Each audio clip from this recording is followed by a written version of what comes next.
Greetings and welcome again to Richland County CASA. This is our in-service. Again, my name is James Washington, one of the program managers here at Richland County CASA. Today we have the pleasure of having Ms. Sharita Corley, who is the project coordinator for the South Carolina Youth Advocate Program, which is called YAPS. Okay. Without any further ado, Ms. Sharita Corley, who is the program coordinator for South Carolina YAPS.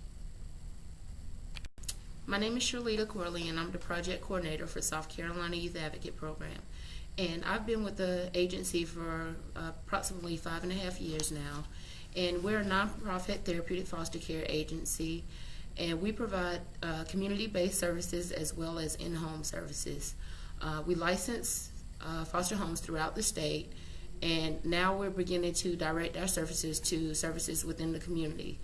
We have behavior modification services where we contract with RAP advocates to provide services in the community to children throughout various counties throughout the state.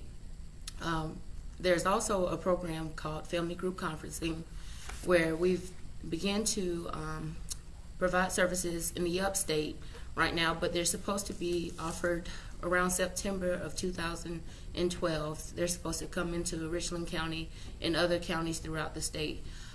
We're starting in Region 2 with Greenville, Spartanburg area.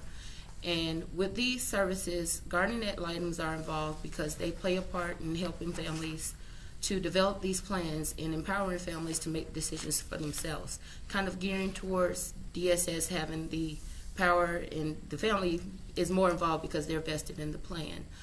We also offer services such as Kinship Navigator, where the DSS caseworker kind of makes referrals to our agency to provide services for children who are in the care of caregivers such as fictive kin or maybe actual family members who've kind of stepped up to kind of keep children out of foster care. And we kind of help, well, the navigators in this case, kind of help these families identify resources to kind of salvage placements and to maintain placements. I've worked for South Carolina Youth Advocate Program for a while. I started there as an intern and actually came on full-time back in 2005. The agency, we originally kind of were vested in therapeutic foster care, which is kind of a a service for children with emotional and behavioral problems, children with various backgrounds. But we've kind of directed it towards community-based services now with the direction that our new, I guess, platform is now going. And if you have any questions, you can feel free to give me a call.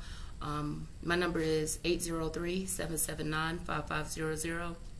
And also my email address is scorley, SCORLEY, @nyap.org.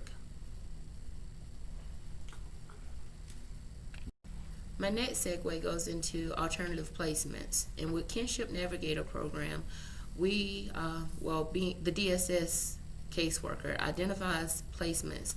And there's also a program called Family Finding. It's kind of related with, instead of family group conferencing, it's called children's conferencing because the focus is directed to the child.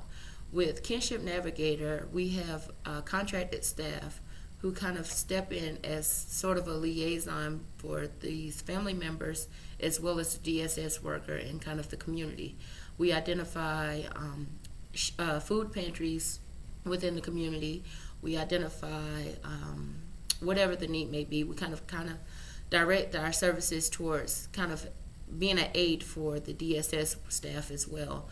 We have contact with the supervisors, and we do our best to kind of identify any other resources that are available to the family, whether it may be clothing, summer camps, or whatever have you. There are some disadvantages where we are not able to financially assist any of our families that are referred to us for services. We are a federally regulated company or agency, so we do have to go with income guidelines, and basically our services are directed through DSS, so we have to meet the families have to meet income regulations, and so a lot of our navigators are in the community, so they're aware of staff at shelters and pantries, and so we're able to identify a great deal of resources within certain parts of the community. And we also link with 211 and United Way, and so with 211 we kind of, with 211 we link with them, and we've identified resources and other counseling. Pause. There are some disadvantages where we are not able to financially assist any of our families that are referred to us for services. We are a federally regulated company or agency, so we do have to go with income guidelines, and basically our services are directed through DSS, so we have to meet the families have to meet income regulations, and so a lot of our navigators are in the community, so they're aware of staff at shelters and pantries, and so we're able to identify a great deal of resources within certain parts of the community. And we also link with 211 and United Way. Next, I would like to go into our wraparound services that we provide. We have contracted staff, and the requirement for our contract staff is at least a high school diploma.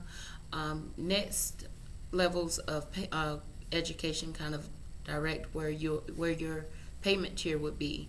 Volunteers are able to actually contract with us as well. You just have to go through our HR department to apply.